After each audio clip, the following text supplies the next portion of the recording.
कभी मुगलों के दौर में बसाया गया सहारनपुर का कंपनी बाग आज शहर के लोगों के लिए ऑक्सीजन का बड़ा स्रोत बन गया है।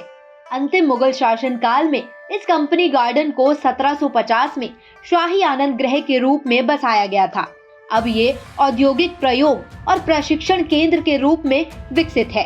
कंपनी गार्डन प्राचीन काल से वानस्पतिक पौधों के संकलन, शोध कार्य और विकास का देश में मुख्य केंद्र रहा है। उद्यान के रूप में इस कंपनी बाग को रुहेला सामंत गुलाम कादर ने 1786 ईस्वी में 7 गांव की मालगुजारी दी थी। इसके बाद उद्यान की देखभाल मराठा राजाओं के हाथों में आ गई। 1817 में यह गार्डन अंग्रेजी शासन के अधीन हो गया था और डॉक्टर गोवन को इसका पहला डायरेक्टर बनाया गया था।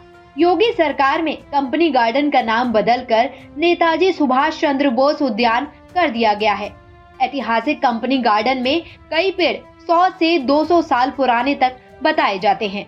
यह कंपनी बाग पूर्व में राजकीय उद्यान के नाम से प्रसिद्ध था और इसकी स्थापना आज नहीं मुगल काल शासन काल में हुई थी 17वीं शताब्दी में, जिसका पूर्णोद्धार 1750 में इंतजामुद्दौला द्वारा किया गया था और इसका नाम फरद बख्श रखा गया था।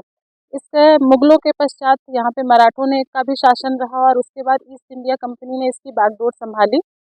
उनके शासनकाल में, अंग्रेजों के शासनकाल में डॉक्टर गोवान यहाँ के प्रथम निदेशक के रूप में आए और उनके द्वारा विश्व से बहुत सारी प्रजातियाँ, विभिन्न प्रकार के पौधे इस केंद्र पे लगाए गए, जो आज भी उसमें से कुछ मौजूद हैं। कई दशकों से लगातार संकलन के बाद केंद्र में आम की 216, लीची की 4, लोकाट की 7, आड़ू की 7, बेल की 4, अमरूद की 7, कटहल की 3, नाशपाती की 1, आंवला की 4, चीकू की 2, अनार की 4 और नींबू की 3 संकलित प्रजातियां विद्यमान है। इसके अलावा यहाँ फल, सब्जियों और गौण हो चुके फलों के बारे में भी नए संकलन कार्य किए जा रहे हैं। केंद्र में मौन पालन, मशरूम उत्पादन, माली प्रशिक्षण और औद्यानिक कृषक प्रशिक्षण भी दिया जाता है। यहाँ किसानों की समस्याओं के समाधान के लिए डेस्क बनाई गई है और फार्मर्स क्लब का संचालन भी होता है।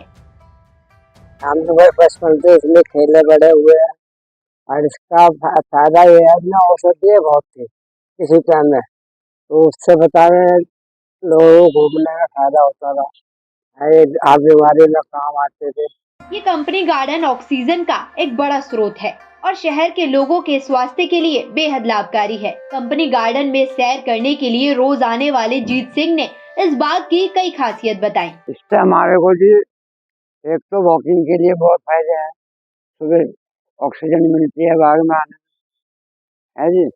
बहुत लोग डर के मारे आते नहीं कि ठंड न लग जाए, इसलिए जो अच्छे व्यक्ति हैं, जो बीड़ी सिगरेट से दूर है, सुल्फा गांजा अफीम चरस से दूर है, नशा नहीं करते, उनके लिए बहुत लाभदायक बाग है जी। और इसकी पुष्टनीय बात तो यह है, इसके अंदर सुबह 5 बजे 4 बजे जो घूमने आते हैं वो अच्छी सुगंधित फूलों की खुशबू पाकर बहुत अत्यंत प्रसन्न होते हैं। जीत सिंह ने बताया कि अगर शरीर में किसी भी प्रकार की कोई बीमारी है तो वो यहाँ आकर आधी रह जाती है। खास तौर पर शुगर जैसी बीमारी के मरीज यहाँ पर आकर टहलते हैं और उनको स्वास्थ्य लाभ मिलता है। इसके अलावा इस गार्डन में प्राकृतिक औषधियाँ भी हैं, जिनसे बड़ी बड़ी बीमारियों का इलाज हो जाया करता है।